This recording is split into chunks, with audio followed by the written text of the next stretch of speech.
오늘 아까 말씀드린 것처럼 나의 나 된 것에 대해서 얘기하는 오늘 시간들을 가지고 이후에 설교 시간에도 좀 이야기를 나눠보고자 하는 마음이 있는데, 광야를 지나며라고 하는 찬양이 오늘 메시지와도 또 오늘 여러분과 나누고 싶은 이야기들과도 연결 지어질 수 있을 것 같아서 광야를 지나며 함께 찬양하면 좋겠습니다. 부족한 실력이지만 우리 주님 앞에서 주님께 우리의 삶을 고백하는 마음으로 가사를 묵상하면서 같이 찬양하도록 하겠습니다.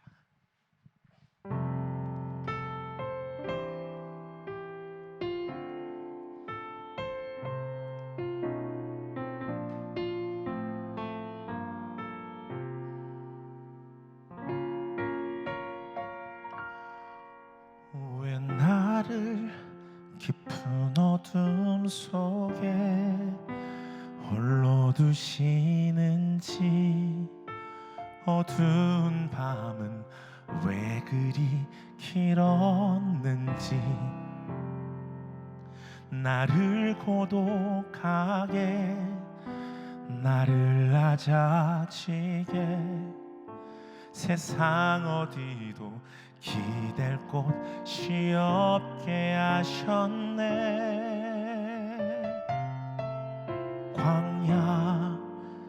광야에 서 있네.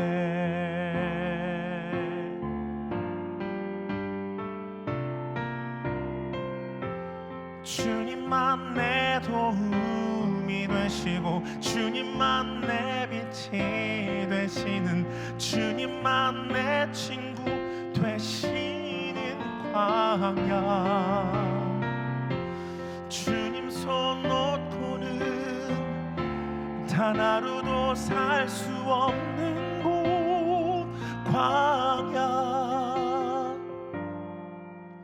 광야에 서 있네.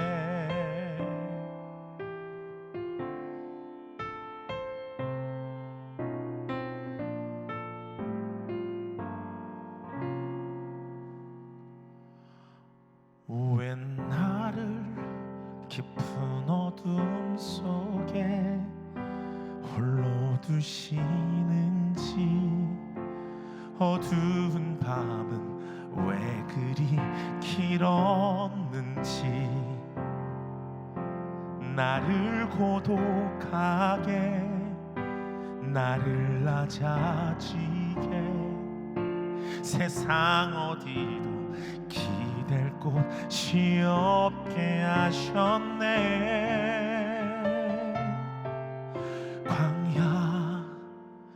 광야에 서 있네.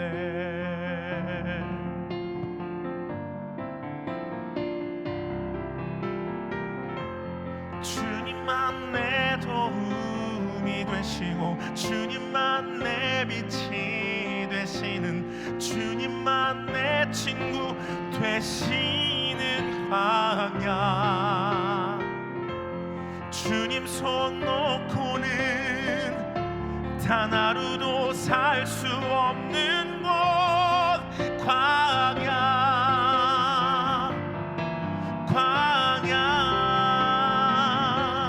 주께서 나를 사용하시려, 나를 더 정결케 하시려, 나를 택하여 보내신 그곳 광야. 성령이 내 영을 다시 태어나게 하는 곳,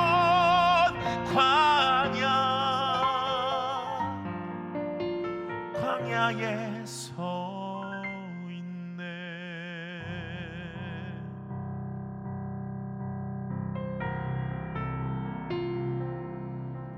내 차가 산산이 깨지고 높아지려 했던 내 꿈도 주님 앞에 내어놓고,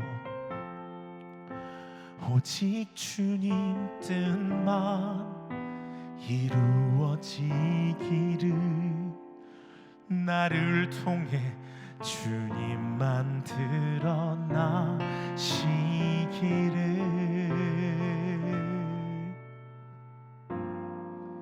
광야를 지나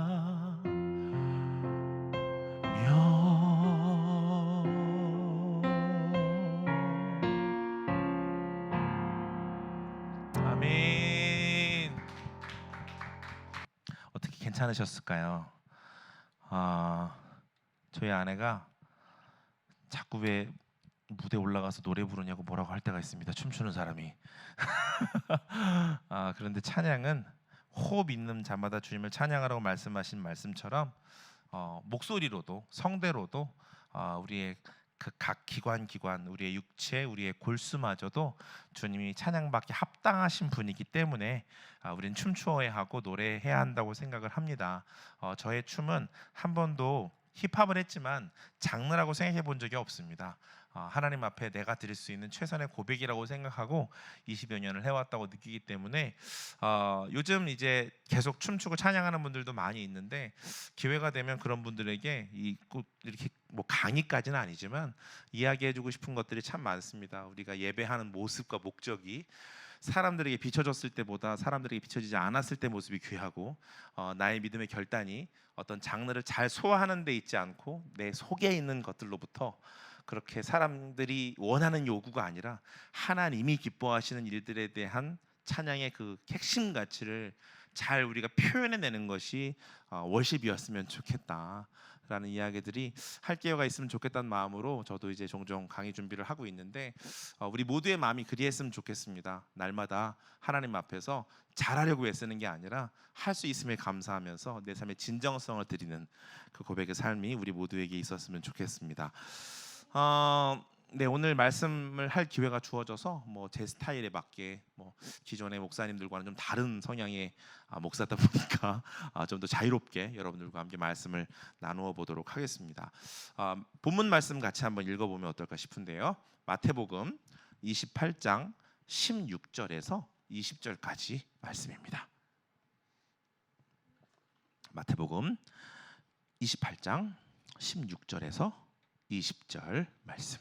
네, 교독하면 좋겠지만 여러분의 목소리가 들리지 않기 때문에 제가 읽도록 그렇게 하겠습니다. 11 제자가 갈릴리에 가서 예수께서 지시하신 산에 이르러 예수를 배웠고 경배하나 아직도 의심하는 사람들이 있더라. 예수께서 나와 말씀하여 이르시되 하늘과 땅의 모든 권세를 내게 주셨으니 그러므로 너희는 가서 모든 민족을 제자로 삼아 아버지와 아들과 성령의 이름으로 세례를 베풀고 읽으시는 분들은 다 같이 읽겠습니다. 내가 너희에게 분부한 모든 것을 가르쳐 지키게 하라. 볼지어다 내가 세상 끝날까지 너희와 항상 함께 있으리라 하시니라. 아멘. 오늘 말씀의 주제는 동행 그리고 이꼬르 동행은 항상 함께라고 하는 제목으로 여러분들과 말씀을 나누어 보도록 하겠습니다. 소제목이라고 한다면 동행의 능력으로 사는 교회라고 얘기할 수도 있을 것 같습니다. 우리 모두는 다 하나님께서 특별하게 지으신 교회입니다. 여러분 믿으시죠? 요즘 더더욱 이런 말들이 와닿는 것 같습니다. 요즘 우리가 같이 오프라인 상에서 만나지 못하다 보니 우리가 때때로 뭔가 성전을 잘 지키는 삶을 주일 성수 우리가 정말 교회되어지고 교회를 잘 보수하고 교회를 지키는 마음으로 살지 못한다라고 생각하기 쉬울 것 같습니다. 요즘에 우리가 자꾸 저만 해도 그렇거든요. 집에서 우리가 예배를 영상으로 드릴 때는 정장 입고 예배드리기 쉽지 않잖아요. 아무래도 그냥 편한 옷차림에 예배를 보다 보면 옷차림만 편해지는 게 아니라 우리의 삶의 모든 자세들이 다 편해지면서 평소에 그렇게 예배 때 아멘도 잘하고 찬양도 열심히 했던 내가 찬양도 안 따라 부르게 되고 아멘도 안 하게 되고 그러면서 소극적으로 예배를 드리는 자세가 저는 이 비대면 예배의 가장 큰 약점이 아닌가 하는 생각이 들면서 또한 우리의 어떤 영적 그 지점을 다시 한번 확인할 수 있는 또 중요한 포인트가 아닌가 하는 생각을 해보게 됐습니다. 제가 20년 동안 PK를 이끌면서 끊임없이 우리 PK 지체들한테 부탁했던 게 있습니다. 무대 위에서 잘 보여지고 잘 드러나기 위해 춤을 연습하는 게 아니라 가장 성공해야 될 예배가 있다면 나 개인의 예배다. 너희들이 무대에서 추는 그 춤을 무대에서만 추지 말고 그거 하나님께 드리는 거 맞다면 하나님을 위해서 집에서 혼자 한번 추어봐라. 그러면 너희들의 상태가 바로 여실히 드러난다.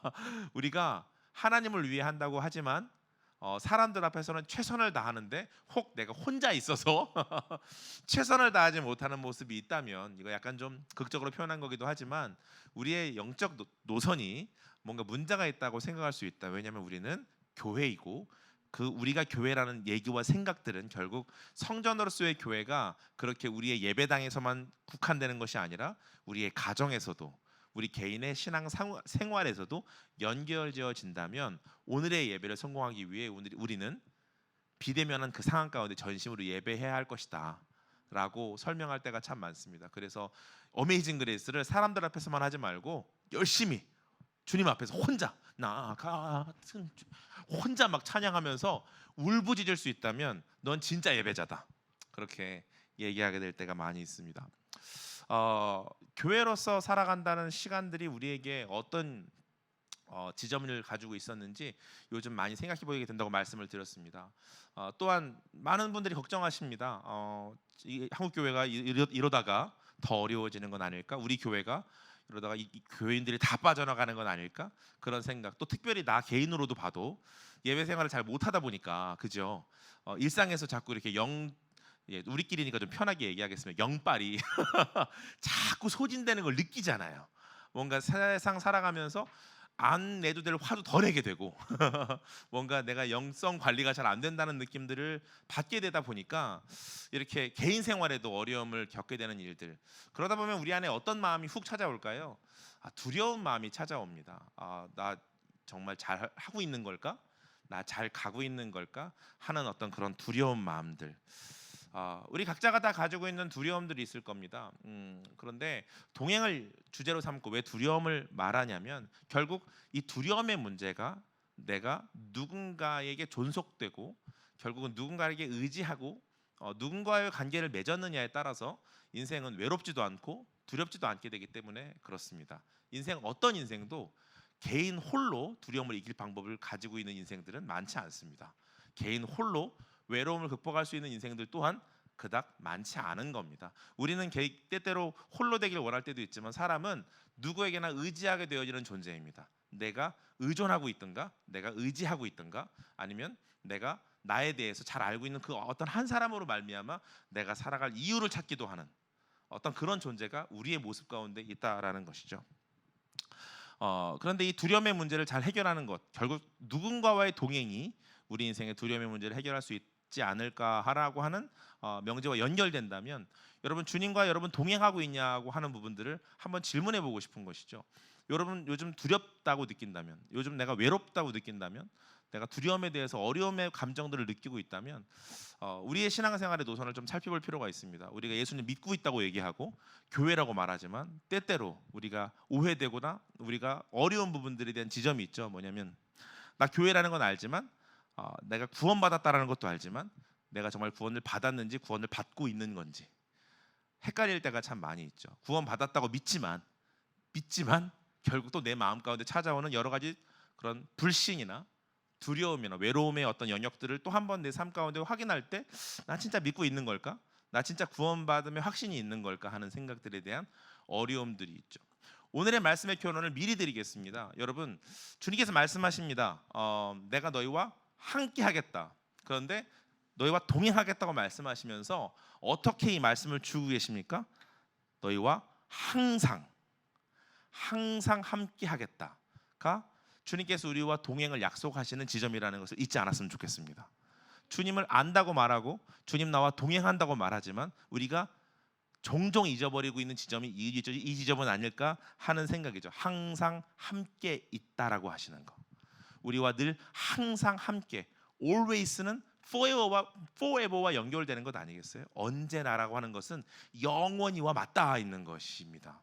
그럼 우리가 영원토록 주님의 은혜 안에 지켜지고 있고 주의 보호 가운데 있다고 믿어지는 마음이 필요한데, 그 동행이 날마다 내 안에 끊어지는 그 두려움의 지점이 무엇인지를 확인하자라고 하는 내용으로 오늘의 말씀을 여러분과 나눠보고 싶다라는 것이죠.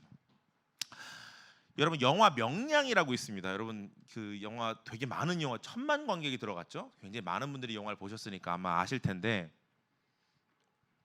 영화 명량에 보면 그 왕에게 고문당하고 백의종군해서 이제 모든 걸 다 잃어버리고 배 12척만 남은 상황으로 돌아온 이순신 장군에 대한 이야기가 중간에 조금 비춰집니다. 그러면서 아들과 함께 이제 밤에 술잔을 기울이면서 얘기하는 장면이 전 오늘 이 메시지와 굉장히 연결지어진다고 생각이 되었었습니다.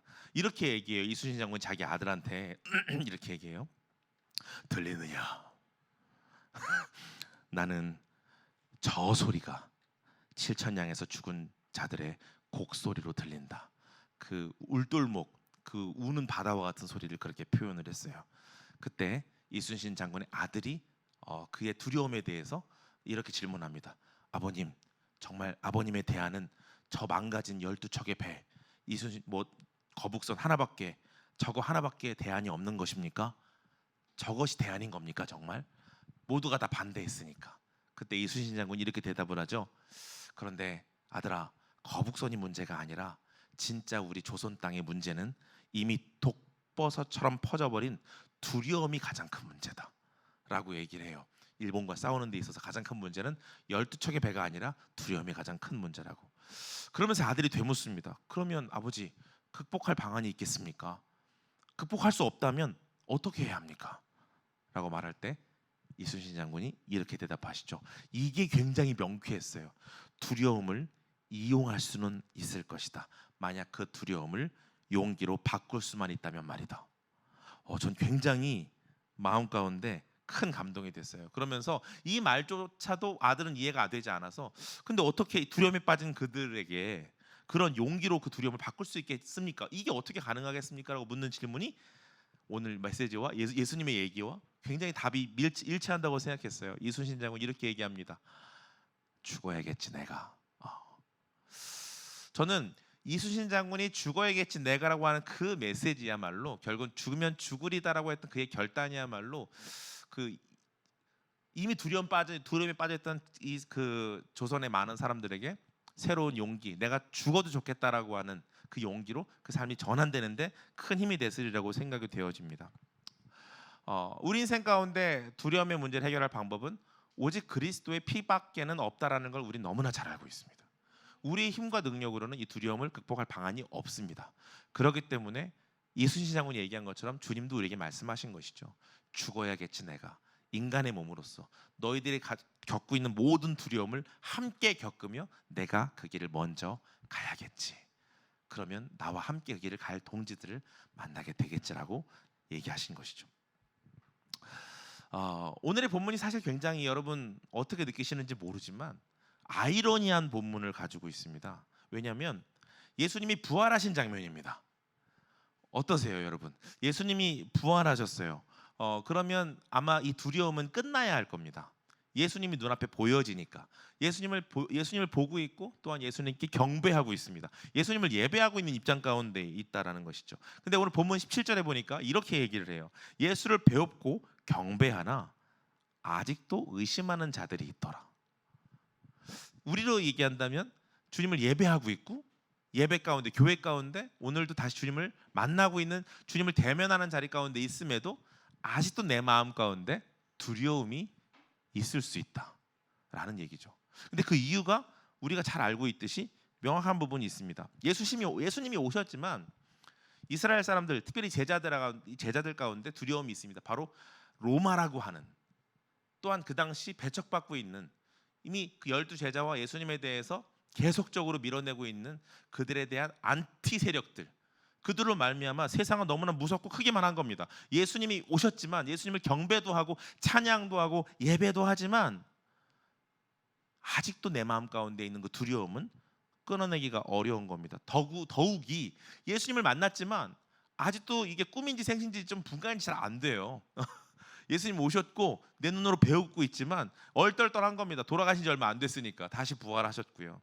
그렇지만 이 모든 얼떨떨한 상황이 두렵고 정신이 없었겠죠. 그리고 더욱이 계속 계신 것도 아니고 다시 또 하늘에 올라가신데 이 모든 상황이 그들에게 얼마나 두려움으로 작용될 수 있었겠어요. 당연히 그러니까 그들은 멍 때리게 되어지는 것입니다. 사도행전 1장 11절에 보면 예수님께서 그 자리에 승천해서 올라가십니다. 그리고 그 장면을 제자들이 멍 때리고 보고 있어요.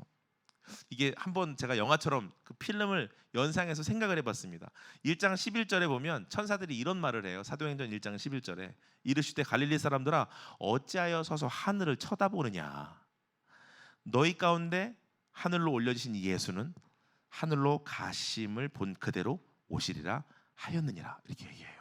저는 이 장면에서 그런 생각이 들었어요. 제자들의 심정, 하늘 왜 보고 있었을까요? 예수님께서 이렇게 쭉 올라가십니다.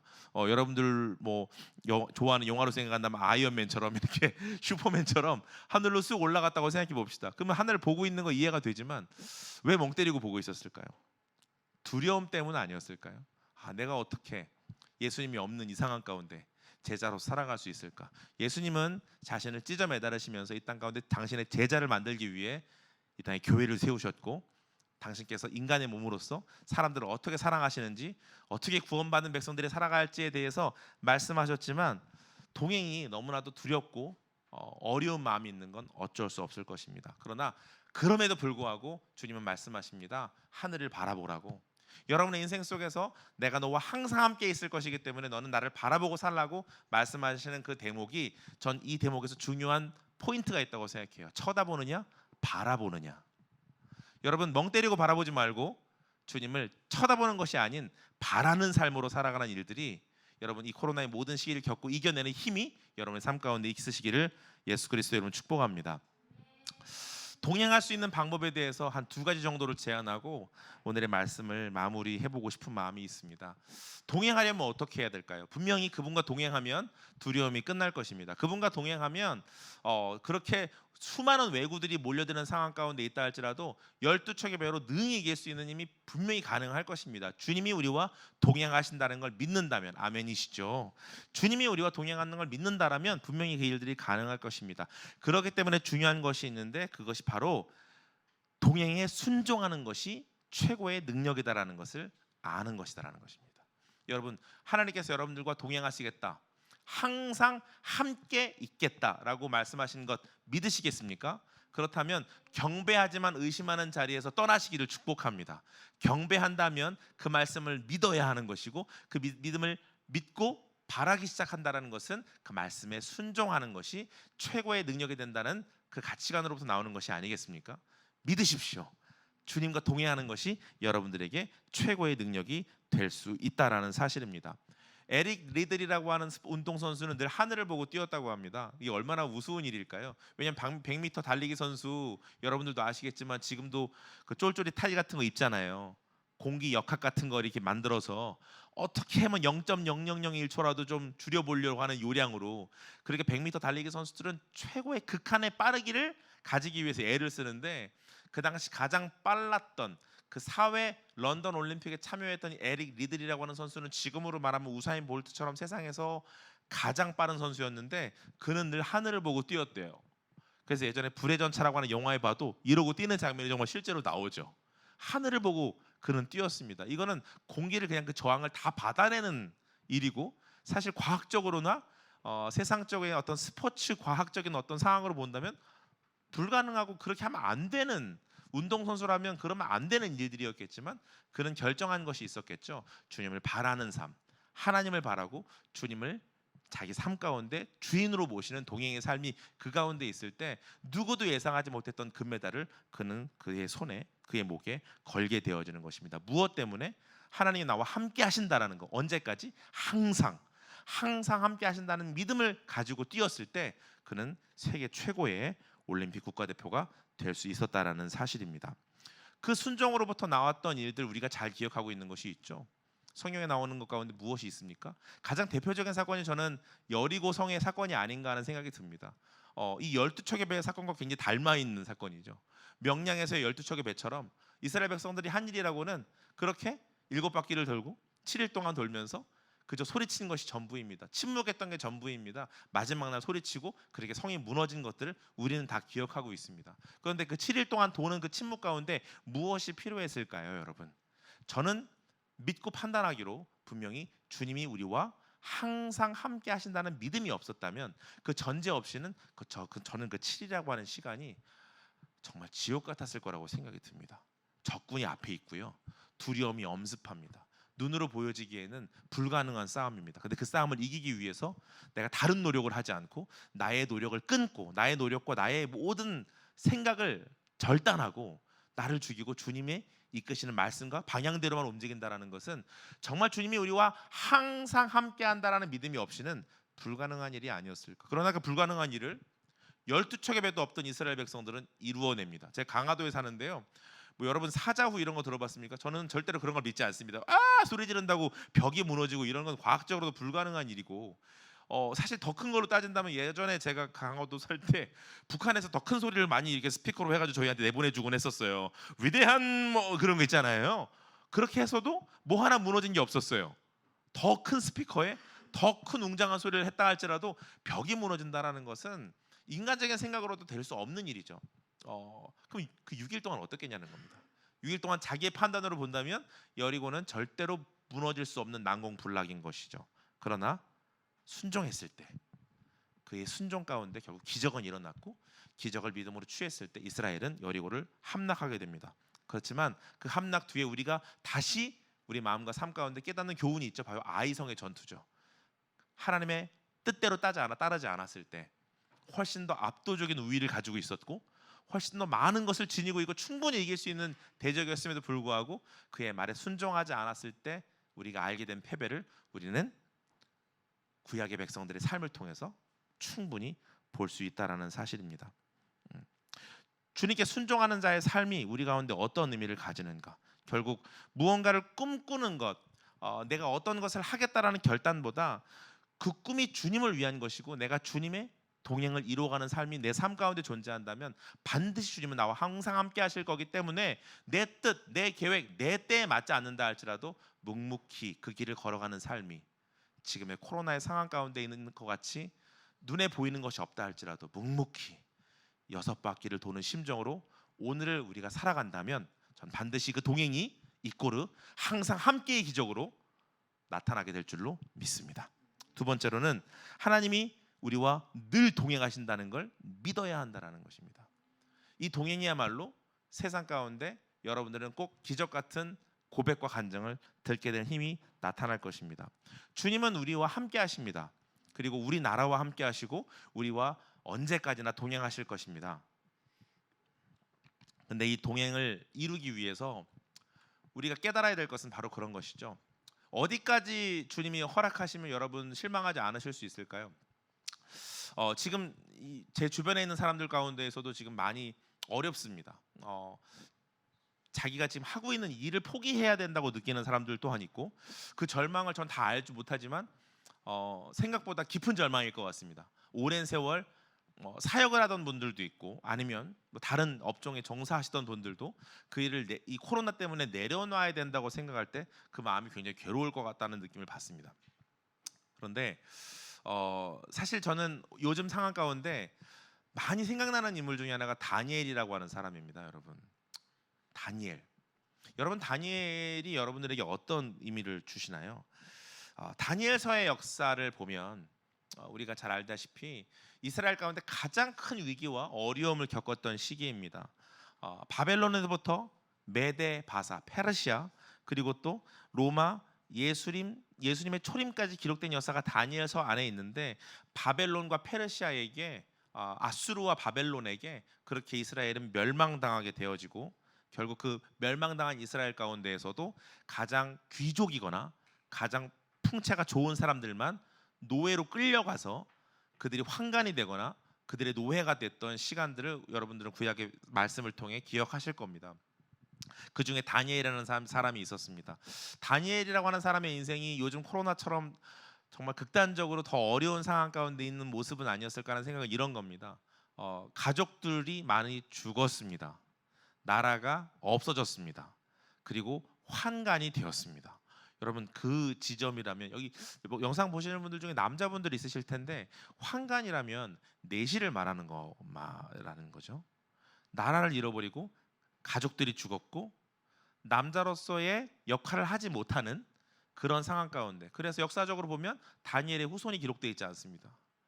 그런 시간 가운데 다니엘이 갔습니다. 모든 걸 다 잃어버렸어요. 제가 이런 얘기를 종종 주변에 있는 분들과 나누면 내가 다니엘이었으면은 매일 술로 살았겠다 이렇게 얘기하시는 분들도 있더라고요. 왜냐면 미래가 없으니까요. 희망이 없으니까 다 끝났구나. 요즘 뭐 비도 많이 내리고요. 집에 피해 보신 분들도 있으시죠.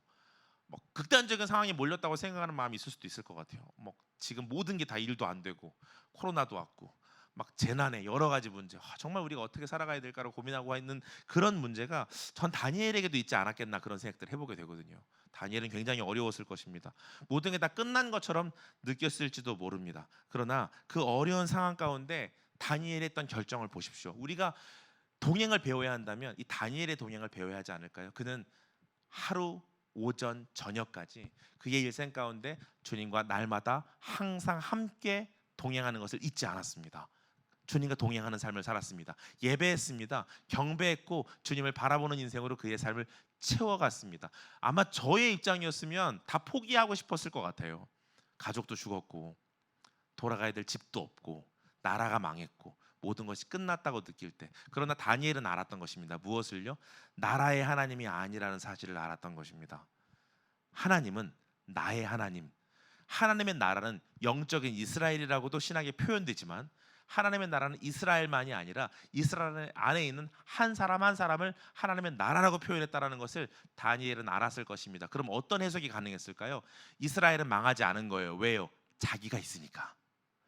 이스라엘 나라는 망했지만 자기가 이스라엘이기 때문에, 내가 하나님의 나라이기 때문에 내가 존재하는 이상 하나님의 나라는 무너지지 않는다는 믿음이 있었던 것입니다.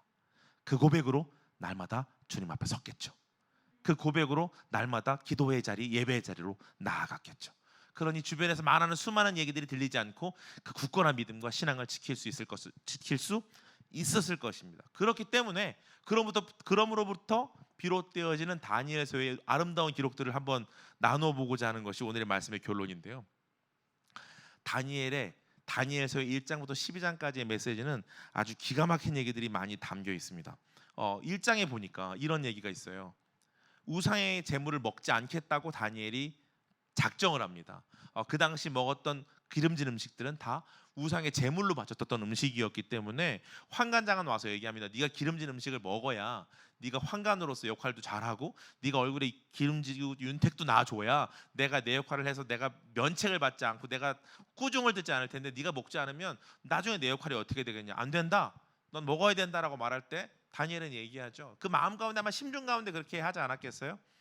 내 하나님이 내 인생을 보호하신다. 언제까지? 항상 함께 보호하신다는 믿음이 그 가운데 있을 때 세상의 방법으로는 불가능한 일들을 그는 하나님을 의지하고 바라봤을 때 환관장은 이후에 보게 되어진 것이죠. 얼굴이 막 그냥 기름진 피부에 그냥 매일매일 광 마사지를 받은 것처럼 놀라운 피부를 갖고 있는 다니엘을 보고 이렇게 얘기합니다. 계속 제가 얘기할 거예요. 다니엘아, 너의 하나님은 살아계신 진짜 하나님이시구나 라고 다니엘은 환관장에게 고백을 듣게 되는 겁니다. 근데 이게 놀랍다니까요. 아까 말씀드렸잖아요. 이스라엘은 망했습니다. 그 당시 고대 사회에는 나라라고 하는 경영이 경영되는 데 있어서 가장 중요한 것이 신이었어요. 그 나라의 신이 그 나라를 통치했습니다. 다스렸어요. 왕을 신으로 여기기도 했지만 결국 이 나라와 이 나라가 붙었을 때 어느 나라가 이겼다면 이 나라의 신이 강하고 진 나라의 신은 무력해서 그 나라도 망하고 신도 죽임당한 것이다라고 믿었던 시대입니다. 그러면 이스라엘이 망했어요. 그러면 그들이 믿는, 바벨론 사람들이 믿는 하나님은 어떻게 된 겁니까? 힘도 없지만 이미 죽은 하나님이라고 느꼈을 수 있는 거예요. 그런데 다니엘을 보면서 환관장은 무엇을 본 것입니까? 다니엘 안에 있는 살아계신 하나님을 만난 거예요. 나라는 망했지만 사라지지 않은 것이죠. 아마 저는 우리나라 독립투사들 그 많은 크리스찬 분들도 그런 마음으로 우리나라를 지켰을 거라고 생각해요. 나라는 망했지만 내가 하나님의 나라야. 내가 있기 때문에 대한민국은 망하지 않아. 그런 마음 있는 분들로 말미암아 지금의 대한민국이 있다고 믿듯이 아마 다니엘도 그런 마음으로 그의 삶을 지켜나갔을 것입니다. 환관장은 고백을 했어요. 2장에 가니까 느부갓네살 왕이라는 사람이 나와요. 이 사람은 더 놀라운 사람입니다. 금신상 꿈을 꿨는데 요셉이 애굽 왕에게 꿈 해몽해 준 거와는 이거는 뭐 비교할 수도 없을 정도로 애굽의 그 왕은 차라리 꿈 얘기는 해줬는데 이 느부갓네살 왕은 꿈 얘기도 안 해주면서 사람들에게 해몽을 해보라고 하는 미친 짓을 합니다. 나 이상한 꿈 꿨죠. 말하자면 기진국금 또 이런 거 있잖아요. 그렇게 나 이상한 꿈 꿨다고 얘기를 하는데 꿈 내용이 뭔데요? 말 안 해. 니들이 맞춰 이러고 있는 거죠. 완전히 이건 그냥 주의에 따라고 하는 판단밖에 들지 않는 정말 사이코적인 행동처럼 보일 수 있는 것 아니었겠어요? 사람들은 다 아이고 이제 죽었구나라고 생각했지만 다니엘은 다시 하나님께로 나아갑니다. 살아계신 하나님, 나와 항상 함께 하시는 하나님, 망하지 않은 나라, 하나님의 나라에 내가 보호되게 하신 그 하나님께 나아가서 그의 꿈 얘기를 듣게 되고 그의 꿈을 해몽을 해주니까 느부갓네살 왕이 기겁을 하는 거. 무서워 이렇게 되는 거죠. 꿈 얘기를 하지도 않았는데 어떤 꿈을 꾸었는지, 그리고 그 꿈은 무엇을 얘기하는지 다 마칠 때 느부갓네살 왕이 고백합니다.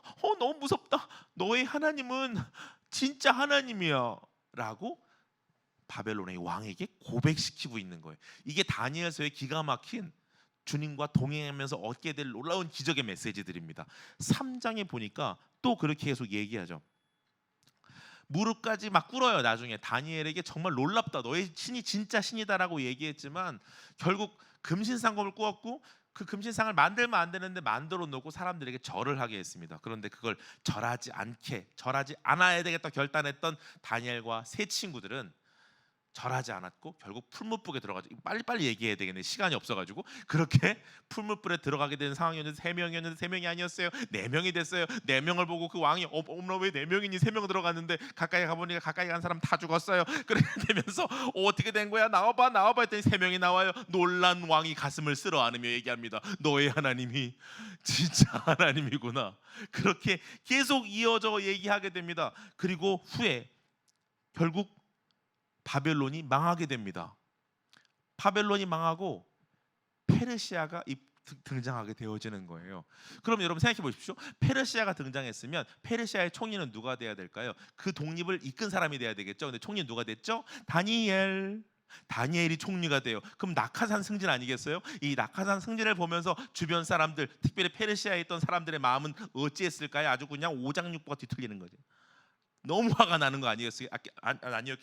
그래서 왕에게 이간질을 하기 위해서 사자굴 모함을 파놓고 얘기를 하는 거죠.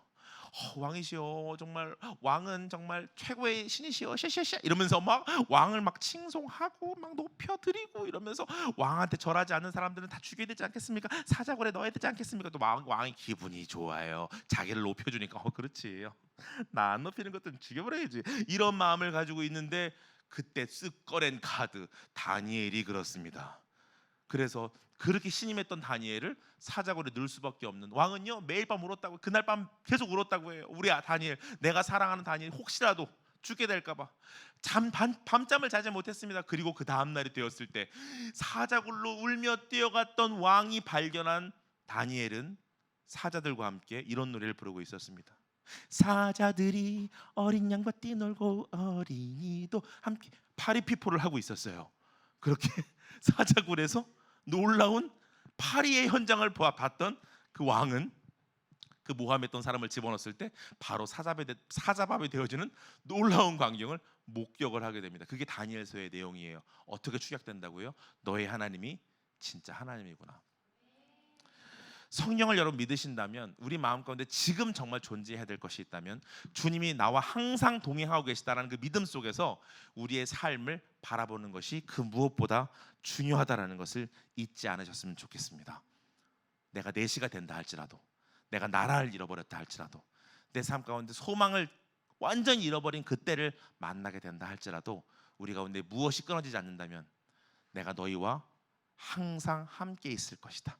볼지어다 세상 끝날까지 너희와 항상 함께 있을 것이다 라고 하는 이 메시지가 우리의 삶 가운데 가장 큰 권능이 되어 우리의 삶을 운영하게 되어질 때, 그 동행에 대한 메시지는 우리 삶의 가장 큰 힘과 능력이 되어지므로 세상에서 어떤 공격이 들어온다 할지라도 이길 수 있는 말씀의 근원이 될 줄로, 그 승리의 근원이 될 줄로 믿으시기를 축복합니다. 말씀의 결론을 내보도록 하겠습니다. 우리가 성경을 볼 때 우리 인생 가운데에서 생각하게 되는 것들이 있습니다. 두려운 하나님 정도로요. 또한 내 마음 가운데 있는 많은 두려움의 영역들을 죄로 가지고 갈 때 우리의 삶은 주님과 동행하기보다는 주님으로부터 멀어지고자 하는 생각을 가지게 될 때가 종종 찾아오는 것은 아닐까 하는 생각이 듭니다. 그러나 우리가 주님을 믿고 따른다는 것은 내 삶 가운데 있는 수많은 공격과 유혹 가운데에서 특별히 어떤 유혹일까요?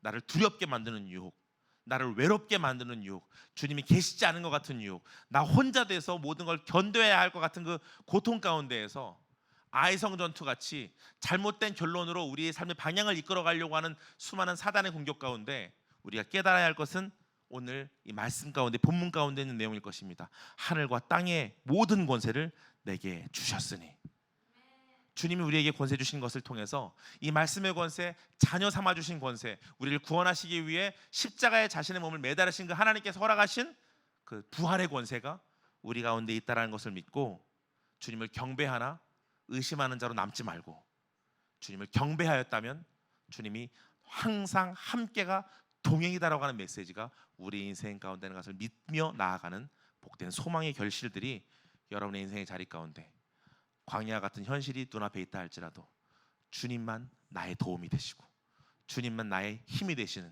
주님이 내 친구 되어 주신다라는 것을 믿고 날마다 기쁨의 자리로 들어가는 여러분 모두가 되시기를, 그런 우리 번개탄의 모든 가족분들 되시기를 예수 그리스도 이름으로 기도드리기를 원합니다. 축복합니다. 네, 기도하고 이 시간 마무리하도록 하겠습니다. 고맙고 사랑이 많으신 아버지 하나님, 우리 인생 속에서 때때로 잊고 살아가는 것이 있습니다. 주님이 우리에게 왕이 되어주시고 우리는 주의 은혜로 망하지 않는다는 사실입니다. 주님, 세상이 흉흉하고 안 좋은 소문들이 우리 가운데 들려올지라도 우리가 잊지 않게 하여 주옵소서. 주님이 항상 함께 계신다는 그 사실에 대해서 우리가 잊지 않고 날마다 주님과 동행하며 그 귀한 부활의 기쁨을 날마다 누려 죽어가는 내 인생을 소생케 하신 그 하나님의 은혜 안에 날마다 복음의 귀한 뜻을 깨닫는 능력의 사람들 우리 모두 될 수 있도록 인도하여 주시옵소서. 그 충만한 삶이 우리 모두 가운데, 우리 번개탄을 시청하는 모든 인생들 가운데 더해질 것을 믿고 구하며 감사하며 우리 예수 그리스도의 이름으로 기도드렸사옵나이다. 아멘.